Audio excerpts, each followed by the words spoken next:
हम विश्व गुरु बनने जा रहे हैं, हम उनसे जो है ना बराबरी कर रहे हैं, हम उनसे बराबरी कर रहे हैं। हमें शर्म आनी चाहिए। देश विदेश ना जा करें, अपनी तो 15 यात्राएं कर रहे हैं। पहले अपने आप को तो देखें। फादरलैंड से कर ली, अब वो फादरलैंड फूफा लैंड हैं, यूए फूफा लैंड हैं, जो उससे डील करने जा रहे हैं। सोना क्या खरीदेगा? जो सब्जी खरीदने तक के हालात नहीं है लोगों के, तो सोना क्या खरीदेंगे? इतने देश के हालात इतने ख़राब हैं कि लोग जो हैं गुर्बत से मरे जा रहे हैं। अगर देश में कोई बात कहते हैं तो हर इंसान उनकी बात को सुनता है, गौर करता है, क्योंकि वो देश के प्रधानमंत्री हैं। उनको कहने का मकसद था, जो लोगों की लिंचिंग करते हैं, उनको कहने का मेरा मतलब था, मेरा किसी हिंदू समाज के लिए, किसी हिंदू एक को कहने का मतलब है। और मैं आपके ज़रिए ये पैगाम बताना चाहूँगा कि देश के अंदर जो माहौल ख़राब करने वाले लोग हैं, वो 10 से 15 लोग हैं सिर्फ ओनली। वो 10 से 15 लोगों की लिस्ट है जो जगह जगह जाके मुसलमानों की लिंचिंग करते हैं, मस्जिदों के सामने शोर मचाते हैं, नाचते हैं, कूदते हैं, मस्जिदों के सामने झंडे लगाते हैं। मैंने उन लोगों के लिए कहा, कि किसी हिंदू के लिए कहा। सोना इसलिए नहीं खरीदेंगे कि हमारे हालात बद से बदतर हैं, हम सब्जी खरीदने के लायक नहीं बचे। सोना तो बाद में खरीदेंगे, बच्चों का घर परिवार तो बाद में चलाएंगे, चला लें, जैसे भी रोटी खरीद लें। सोना तो कहाँ की बात है। सोना 1,70,000 रुपये पे, मेरे ख्याल से 2-2.5 लाख पे पहुंच जाएगा आने वाले टाइम में, जब तक मोदी जी रहेंगे। तो बिल्कुल उनकी सही बात है कि सोना ना खरीदें। और दूसरी बात जो वो कहते हैं कि चलो सोना तो बाहर से इंपोर्ट एक्सपोर्ट होता है, इसलिए हो सकता है। और ये वो जो हर बात कहते हैं, उनकी बात माननी पड़ेगी। और वरना इस देश में पता ही आपको, मोदी जी हर चीज़ जो है ना कनेक्ट, ऐसा लग रहा है पूरा भगवान से कनेक्ट हैं। और वो बातें करते हैं कि जब अंतरात्मा उनकी ऊपर से आ जाती है और वो कह देती है कि ऐसा करवाओ, तो वो जनता पर ऐसा करते हैं। मगर देखिए, और देशों में ना तो तेल मिल रहा है, कई जगह वर्क फ्रॉम होम करने लगे हैं और देशों में, चाहे वो चाइना की बात कर लीजिए, चाहे पाकिस्तान, बांग्लादेश की बात कर लीजिए, हमारे सीमा से लगे हुए देश हैं। वहाँ तेल की बहुत ज़्यादा समस्या है, वहाँ सोना बहुत ज़्यादा महंगा हो गया है। यहाँ तो जब भी अभी 97-98 रुपये लीटर हुआ है, वहाँ पे 350 रुपये लीटर तेल है। बिल्कुल होगा। वो देश भी कितने कितने बड़े हैं पता है, उत्तर प्रदेश जितने हैं।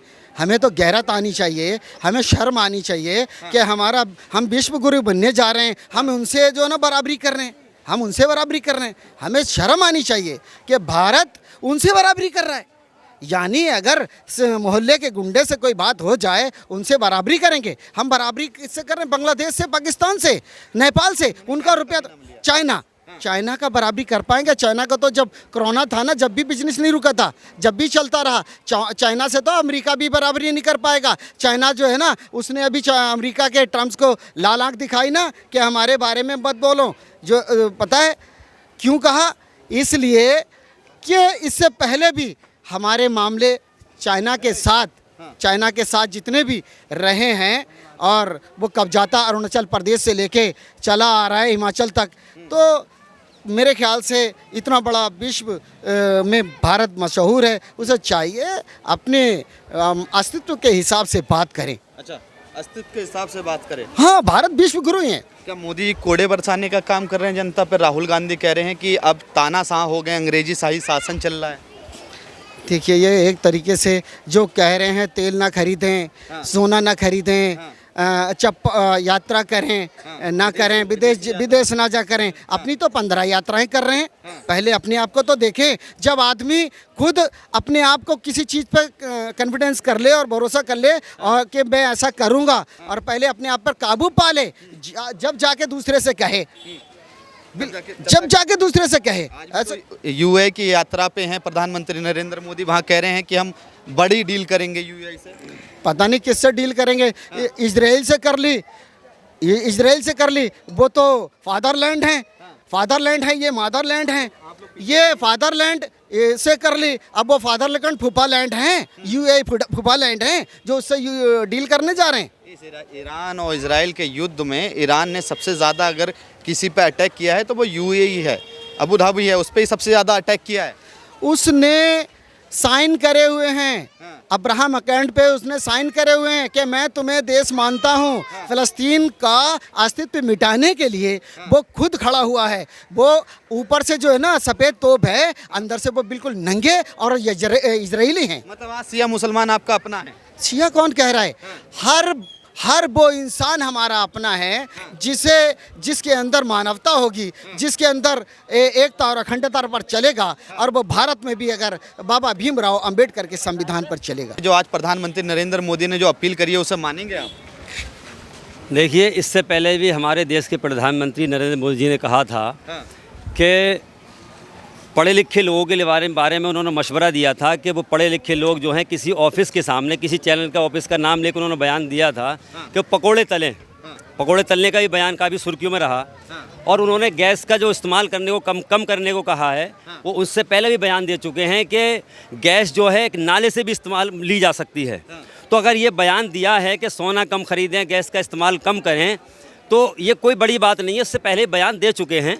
तो आवाम जो अमल करने वाले वो अमल करेंगे। लेकिन हालात जैसे हमारे भाई ने बताया कि सोना क्या खरीदेगा, जो सब्जी खरीदने तक के हालात नहीं है लोगों के, तो सोना क्या खरीदेंगे? इतने देश के हालात इतने ख़राब हैं कि लोग जो हैं गुर्बत से मरे जा रहे हैं, तो वो सोना क्या खरीदेंगे और इन बातों पर किस तरह से वो ध्यान देंगे? आप किससे मतलब पब्लिक में अगर जाते हैं तो बाइक से जाते हैं, स्कूटी से जाते हैं, कार से जाते हैं या पब्लिक ट्रांसपोर्ट से जाते हैं? स्कूटी से जाते हैं।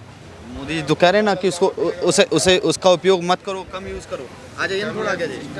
तो अब जो है मान लो अगर उससे भी हम जाएंगे तो पैसे तो लगेंगे ना, खर्चा तो होगा ना। अगर मान लो हम उससे जाते हैं, किसी बस से जाते हैं या ऑटो से करके जाते हैं, कैब से जाते हैं, तो पैसे का तो इस्तेमाल होगा। पेट्रोल भी इस पैसे से आता है। तो जाना तो पड़ेगा ना। ज़रूरत इतना आदमी की जब जाने की है तो जाएगा, वो तो जाएगा। एक समय जब मनमोहन सिंह देश के प्रधानमंत्री थे तो उन्होंने बयान दिया था कि जो पैसा है वो पेड़ों पे नहीं लगता है, ये गोल्ड मत खरीदिए, तेल ये गोल्ड मत खरीदिए, तमाम ऐसी बातें उन्होंने कही थी। तो किसी हालात को मद्देनजर रखते हुए कही होगी। जो हालात रहे होंगे उस टाइम पे, हाँ उस टाइम हालात रहे होंगे जो बयान दिया होगा उन्होंने। और अब इन्होंने जो बयान दिया है, लेकिन इनके बयान बहुत सारे रहे हैं जो सुर्खियों में रहे हैं, जो मैंने बताया इस तरह से। तो इस तरह से आवाम कहाँ तक, कब तक परेशान रहेगी? ऐसे बयान, कभी थाली बजाओ, कभी कुछ करो, इस तरह के बयान आते रहते हैं। अच्छा, तो क्या इस सरकार को बदल जाना चाहिए? क्योंकि आज अखिलेश यादव ने कहा है कि कमल बेहतर नहीं है, साइकिल बेहतर ज़्यादा है। साइकिल तो साइकिल देखिए, साइकिल का मसला ये है, वो यूपी का मसला है, केंद्र का मसला नहीं है। इस बार तो सबसे ज़्यादा सीटें लेके आए हैं यूपी से, केंद्र का मसला हो गया आप लोगों का। नहीं, इतनी बड़ी सीटें कहाँ लेके आए हैं? यूपी से सबसे ज़्यादा सीटें उनकी हैं। हाँ, फिलहाल बढ़ गई हैं, लेकिन इससे पहले जो सीटें थीं वो और कम थी, थोड़ी बड़ी हैं। तो कह रहे हैं बहरहाल यह है कि वो उनकी सोच है कि वो हर आदमी चाहता है कि मेरी पार्टी मजबूत हो। तो बयान है, वो तो राजनीतिक मुद्दा है वो तो। अच्छा, साइकिल बेहतर नहीं है? मैं क्या बताऊं आपको, साइकिल मेरी नज़र में बेहतर नहीं है। हाथ बेहतर है? हाथ बेहतर है, केंद्र का मसला है उसका। प्रधानमंत्री नरेंद्र मोदी जो अपील कर रहे हैं, उस अपील को मुसलमान कितना मानने की कोशिश कर रहा है? देखिए, मोदी साहब जो हैं, अगर देश में कोई बात कहते हैं तो हर इंसान उनकी बात को सुनता है, गौर करता है, क्योंकि वो देश के प्रधानमंत्री हैं और पब्लिक ने उनको चुना है। तो अगर वो कोई भी बात अगर करते हैं तो उसको मानते हैं लोग, और मानना भी चाहिए, क्योंकि देश का प्रधानमंत्री है तो उसकी बात माननी पड़ेगी। और रह गई ज़मीनी स्तर की बात, तो आज शिक्षित बच्चों को, जो बच्चे शिक्षित हैं उनको आज नौकरियां नहीं मिल रही हैं। MBA बच्चे करे हुए 10-10 हज़ार रुपये की तनख्वाह करने के लिए तैयार हैं। सबसे बड़ी बात तो ये है कि बेरोज़गारी ज़्यादा है, और बेरोज़गारी की वजह से ये तमाम दुनिया भर के ये किस्से हो रहे हैं, तमाम दुनिया भर की ये बातें हो रही हैं। बेरोज़गारी ज़्यादा है। अच्छा, बच्चों को पढ़ाई लिखाई के, जो बच्चे शिक्षित हैं उन्हें कम से कम इस लायक तो मोदी सरकार बनाए कि उनके लिए कोई नौकरी किसी भी तरीके से मुहैया कराए तो ज़्यादा बेहतर है। ये सोना चांदी हीरे जवाहरात खरीदने की या देश विदेश में जाने या आने की, ये तो बेफजूल की बात है। ज़मीनी स्तर की बातें जो हैं वो पहले कहने का मतलब होना चाहिए। उसके बाद फिर ये चीज़ें चलना चाहिए। ठीक है, वो देश के प्रधानमंत्री हैं और उनकी बात माननी पड़े, हम लोग मानते भी हैं। पिछली बार मैंने आपकी एक बाइट ली थी, उसमें आपकी एक वीडियो है ना काफ़ी ज़्यादा वायरल होगी। तमाम जो लोग हैं वो कह रहे हैं कि बड़े मियाँ कुछ अल्फाज में ज़्यादा बोल गए। पहले तो मुझे वो बताएं आपने क्या बोला था और अब क्या कहना चाहते हैं? कहना ये चाहूँगा मैं कि तौबा ये फ़िरका परस्ती और ये होली खून की, शहर हो जाएंगे बीना बस्तियाँ जल जाएंगी। मेरे जो कहने का मतलब ये था कि जो लोग आजकल देश का माहौल ख़राब कर रहे हैं, देश में दंगे फसाद कर रहे हैं, उनको कहने का मकसद था। जो लोगों की लिंचिंग करते हैं उनको कहने का मेरा मतलब था, मेरा किसी हिंदू समाज के लिए, किसी हिंदू एक को कहने का मतलब है। और मैं आपके ज़रिए ये पैगाम बताना चाहूँगा कि देश के अंदर जो माहौल ख़राब करने वाले लोग हैं वो 10 से 15 लोग हैं, सिर्फ ओनली वो 10 से 15 लोगों की लिस्ट है जो जगह जगह जाके मुसलमानों की लिंचिंग करते हैं, मस्जिदों के सामने शोर मचाते हैं, नाचते हैं, कूदते हैं, मस्जिदों के सामने झंडे लगाते हैं। मैंने उन लोगों के लिए कहा, कहाँ कि किसी हिंदू के लिए कहा। तो और एक बात बताऊँ आपको, मेरे पड़ोस में हिंदू रहते हैं, 2 साइड मेरे हिंदुओं की, एक तरफ मुसलमान रहते हैं, सामने मुसलमान रहते हैं। आज तक मेरा कोई मसला नहीं होता, आपस में भाईचारे से रहते हैं। रात के 2 बजे एक हिंदू को पुलिस ने थाने का कोई मसला हो गया था, अभी 5 दिन पहले का मामला है। तो उसकी बीबी और वालदा, उसकी माता जी बैठी हुई थी, मैं गया थाने, उनकी हिमायत में गया मैं।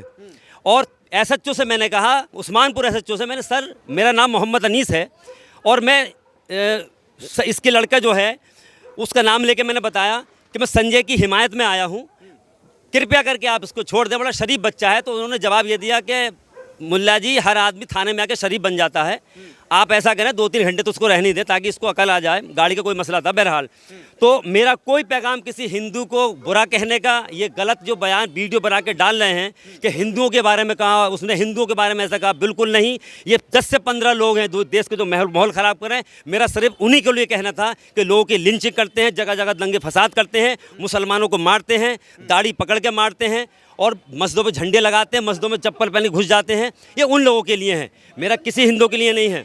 तो ये इस तरह की उन लोगों के खिलाफ कार्रवाई हो। मेरा कोई निजी कोई ऐसा मसला नहीं था कि जिस तरह से ये वीडियो बना कर, रील बना के डाली जा रही है कि फला जो है उसने हिंदुओं के बारे में कहा। हिंदुओं का कुछ नहीं, मेरे दोस्त भी हिंदू हैं, मेरे ताल्लुका हिंदू और आपसे ही मेरे घनिष्ठ ताल्लुकात हैं, आप बेहतर जानते हैं।